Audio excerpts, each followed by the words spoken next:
WhatsApp, Facebook या फिर YouTube, social media के हर एक प्लेटफॉर्म पर एक बेहद ही दिल दहलाने वाली पोस्ट वायरल हो रही थी। इस पोस्ट में एक आदमी एक लड़की का कटा हुआ सर लेकर पोस्ट करते हुए नजर आ रहा था। ये पोस्ट महाराष्ट्र के औरंगाबाद जिले से वायरल होना शुरू हुई थी। इस बेहद ही खतरनाक, भयानक और दिल दहला देने वाले पोस्ट के बारे में महाराष्ट्र पुलिस को भी पता चलता है। पुलिस इस पोस्ट और इस खतरनाक कुकृत्य को करने के पीछे मुजरिम की छानबीन करने में भी लग जाती है। तभी वो मुजरिम खुद ब खुद अपने आप को पुलिस के हवाले कर देता है। लेकिन उस शख्स के चेहरे पर किसी भी तरह की परेशानी या डर के कोई भी निशान नजर नहीं आ रहे थे। आखिर कौन था वो शख्स? क्यों किया था उसने ऐसा? किसका खून किया था उसने? और क्यों उसने खुद ब खुद अपने आप को सरेंडर कर दिया, पुलिस के हवाले कर दिया? ये सब आज की इस वीडियो में मैं आप सभी को बहुत ही डिटेल से बताने वाली हूँ। नमस्कार दोस्तों, स्वागत है आप सभी का आपके अपने चैनल क्राइम अड्डा पर और मैं हूँ आपकी दोस्त दिव्या। अगर आप मेरी आवाज को पहली बार सुन रहे हैं तो आप हमारे चैनल क्राइम अड्डा को तुरंत ही सब्सक्राइब करके पास वाला बेल आइकन प्रेस करने के बाद वीडियो को लाइक जरूर कर दीजिएगा। और इस पूरी कहानी को सुनने के बाद आपकी इस कहानी के बारे में, इस रियल क्राइम स्टोरी के बारे में क्या राय है, मुझे कमेंट के माध्यम से जरूर बताइएगा, क्योंकि आपका हर एक कमेंट मेरे लिए बहुत ही महत्वपूर्ण है। और अगर आप किसी और वास्तविक कहानी को सुनना चाहते हैं मेरे माध्यम से, तो मुझे वो भी कमेंट के माध्यम से जरूर बताइएगा। तो चलिए शुरू करते हैं आज की एक और रियल क्राइम स्टोरी। आज हम जिस घटना के बारे में बात करने वाले हैं वो सुनने में किसी फिल्म की कहानी जैसी लगती है। कहते हैं कि फिल्म समाज का आईना होती है, पर क्या हो जब इन्हीं फिल्मों के तर्ज पर एक मर्डर हो जाए। आज का ये मामला कुछ ऐसा ही है दोस्तों, जिसमें एक तरफ प्यार करने वाले और दूसरी तरफ नफरत और बदले की भावना से भरे लोग हैं, जो बदले के लिए मर्डर जैसा क्राइम भी करने को तैयार थे। इस मामले की शुरुआत होती है महाराष्ट्र के औरंगाबाद जिले के गोरेगांव से। गोरेगांव के छोटे से घर में कृति थोरे अपने माता पिता और भाई के साथ रहती थी। पिता संजय एक किसान थे और भाई संकेत भी पिता की खेती में मदद ही किया करते थे। संकेत स्कूल में पढ़ते थे और 17 साल की उम्र के थे। वहीं कृति उससे उम्र में 2 साल बड़ी थी और कॉलेज में पढ़ा करती थी। उसका परिवार सभी तरह से संपन्न था। सभी आपस में काफी प्यार से रहा करते थे। दूसरी तरफ गोरेगांव से 4 किलोमीटर की दूरी पर लाड गांव में भी एक और परिवार रहा करता था, जो कि कृति के परिवार की तरह ही किसान का परिवार था। लेकिन वो कृति के परिवार जितने संपन्न नहीं थे। पर उस परिवार में एक 23 साल का लड़का कैलाश प्रजापति भी था, जो कि उसी कॉलेज में जाता था जिसमें कृति थोड़े पढ़ने जाया करती थी। कृति और कैलाश की मुलाकात कॉलेज में ही हुई और ये मुलाकात थोड़े ही दिनों में प्यार में बदल गई। कृति और कैलाश के प्यार के चर्चे कॉलेज में होने लगे। लेकिन फिर एक दिन जून 2021 को कृति के गायब होने की खबर आई।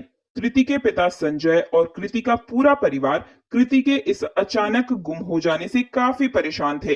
संजय थोरे अपनी बेटी के लापता होने पर एफआईआर रिपोर्ट कराने के लिए पुलिस स्टेशन पहुंच जाते हैं। संजय थोरे के परिवार वालों को काफी चिंता हो रही थी कि उनकी बेटी को किसने अगवा कर लिया और वो इस वक्त कहां और कैसी होगी।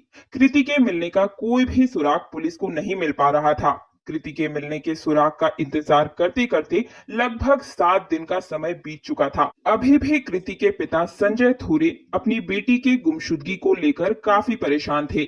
सभी ये मानने लगे थे कि कृति का किसी ने खून कर दिया है या फिर किसी ने उसे अगवा कर लिया था।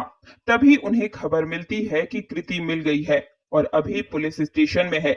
संजय थोरे और उनका परिवार कृति से मिलने पुलिस स्टेशन पहुंच जाता है। पर जब वो वहां पर पहुंचते हैं तब मामला कुछ और ही निकलकर सामने आता है। कृति कहीं गुम या किडनैप हुई ही नहीं थी, बल्कि वो खुद घर से भागी थी। वो कैलाश प्रजापति के साथ भागी थी और उससे शादी भी कर चुकी थी। जिस कृति के गुमशुदगी को लेकर पिता संजय थोरे इतना परेशान हो रहे थे, असल में वो खुद ही घर से भागकर शादी कर लेती है। इस बार संजय थोरे काफी आहत हुए थे। उनका सर शर्म से झुक चुका था। इस खबर के बाद संजय थोरे के भी गायब होने की खबरें आई। एक बार फिर से कृति के परिवार वालों पर चिंता के बादल छाने लगे थे। कहां थे संजय थोरे? अब कृति के बाद पुलिस ने संजय थोरी की तलाश शुरू कर दी थी, पर संजय थोरी का कहीं भी कुछ भी पता नहीं चल पा रहा था। कुछ दिन के बाद संजय थोरी की खबर आई कि वो घर लौट आए थे। पता चला कि वो बेटी के घर से भागकर शादी करने से शर्मिंदा होने के कारण ही घर से भाग गए थे।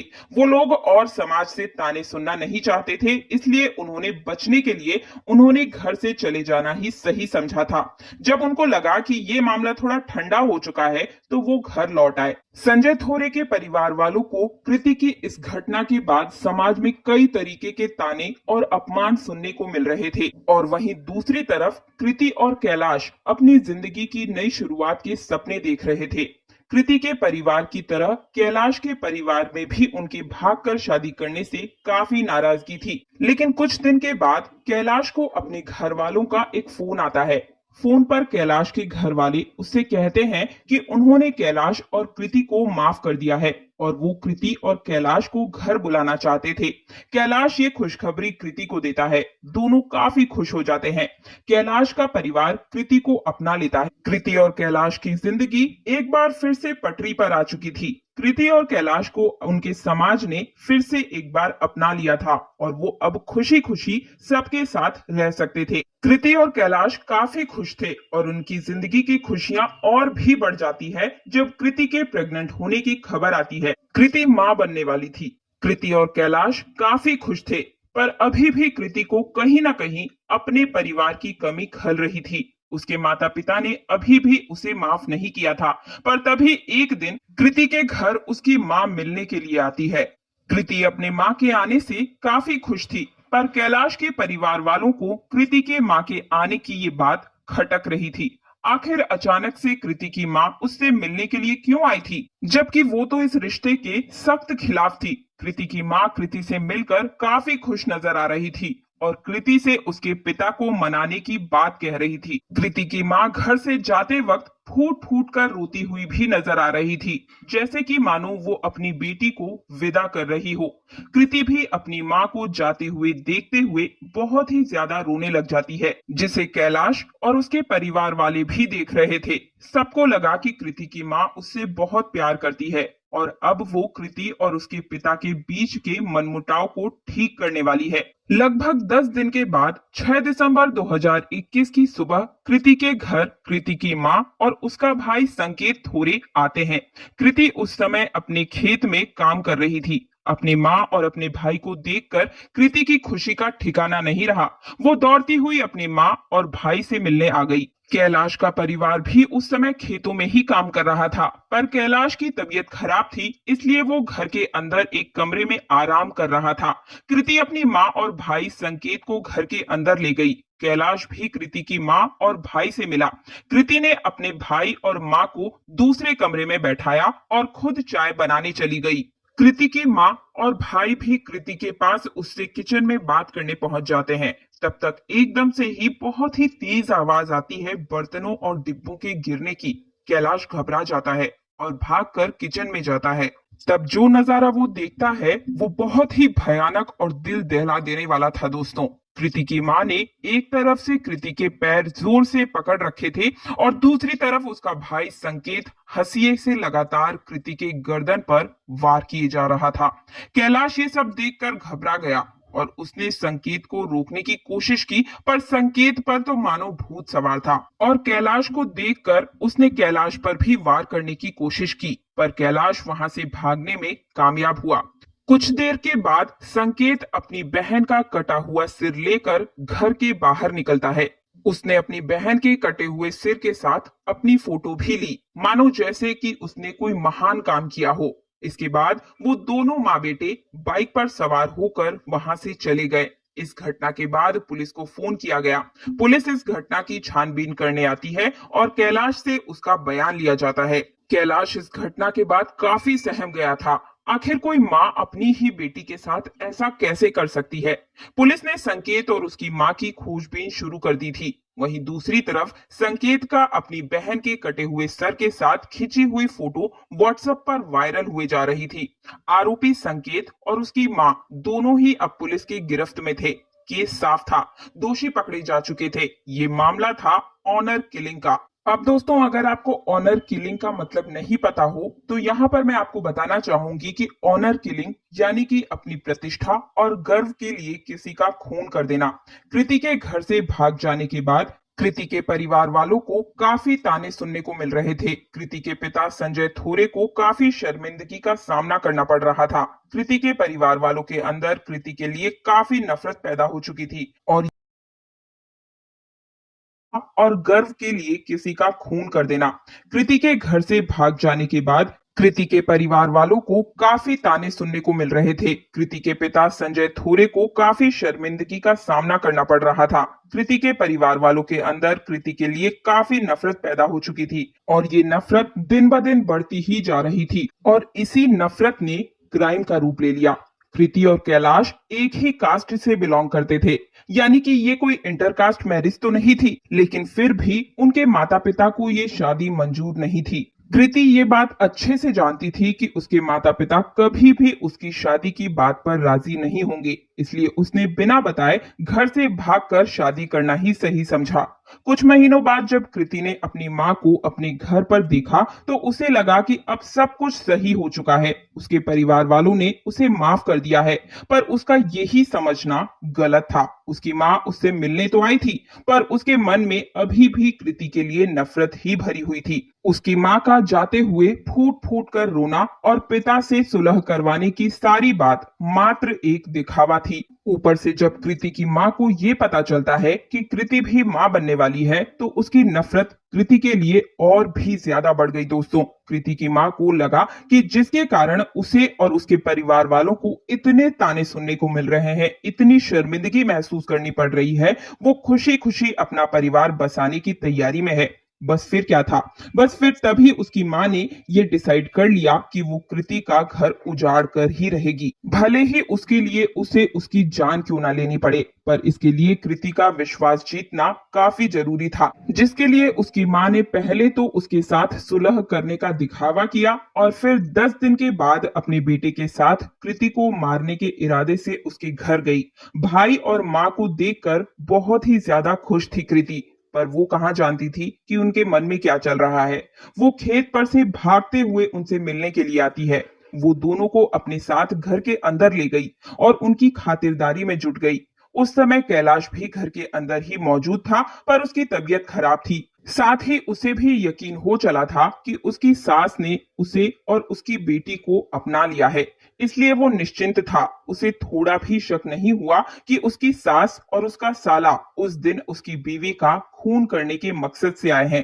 कृति भी उन्हें दूसरे कमरे में ले गई। उनकी आवभगत करने के लिए किचन में चाय बनाने के लिए चली गई। उसकी माँ और भाई भी उससे बात करने के इरादे से बहाने से उसके पीछे पीछे किचन में चले गए। फिर मौका देखकर कृति के भाई ने कृति के पीछे से हंसिए से कई वार किए, जो कि वो अपने साथ लेकर आया था। फिर बड़ी ही बेरहमी से उसके भाई ने हंसिए से उसका गला रेतना शुरू कर दिया और संकेत को कृति का गला काटने में कोई दिक्कत ना हो, इसलिए उसकी माँ ने कृति का पैर जोर से पकड़ रखा था।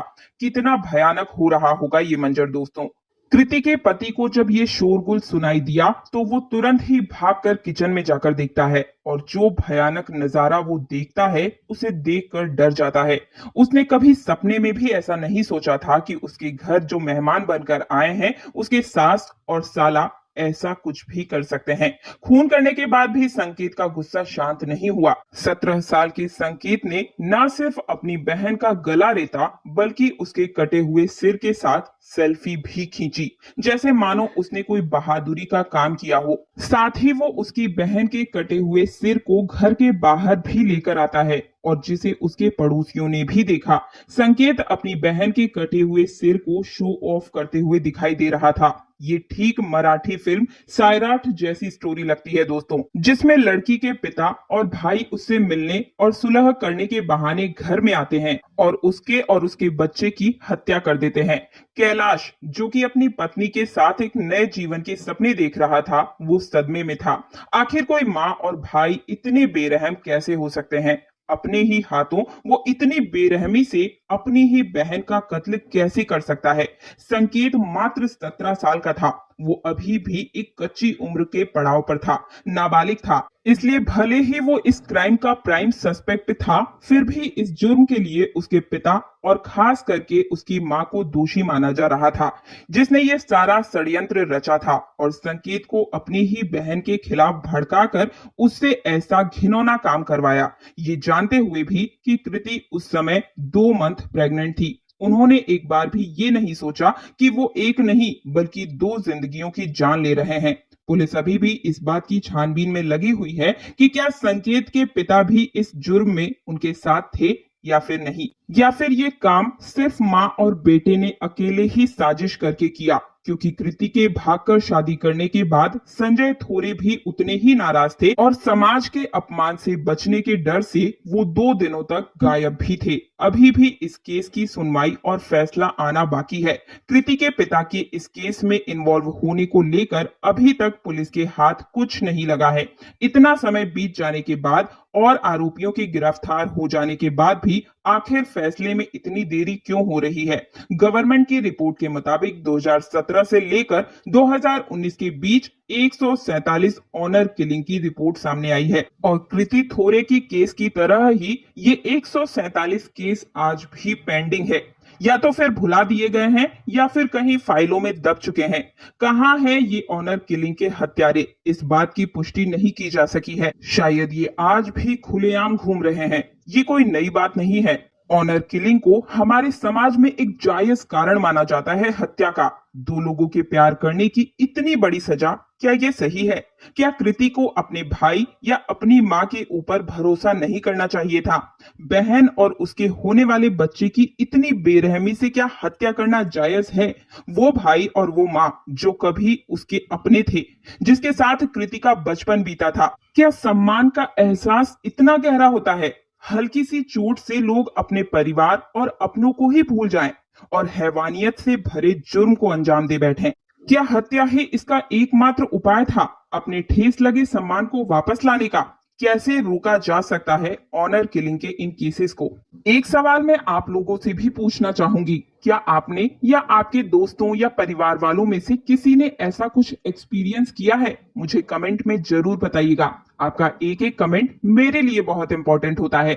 आपकी इस केस के बारे में क्या राय है? आपको क्या लगता है कि उन्हें ऐसा करना चाहिए था या फिर नहीं, या फिर इस केस के बारे में क्या सजा होना चाहिए? मुझे हर एक चीज कमेंट में जरूर बताइएगा दोस्तों। अगर आपको भी ये स्टोरी पसंद आई है और मेरे सुनाने का अंदाज पसंद आया है तो वीडियो को लाइक करके चैनल को सब्सक्राइब जरूर कीजिएगा और वीडियो को शेयर करना बिल्कुल भी मत भूलिएगा दोस्तों। आपका छोटा सा शेयर शायद किसी के जीवन को बचा सकता है। मिलती हूं आप सभी से क्राइम की एक और वास्तविक घटना के साथ। तब तक के लिए स्वस्थ रहिए, मस्त रहिए, सतर्क रहिए।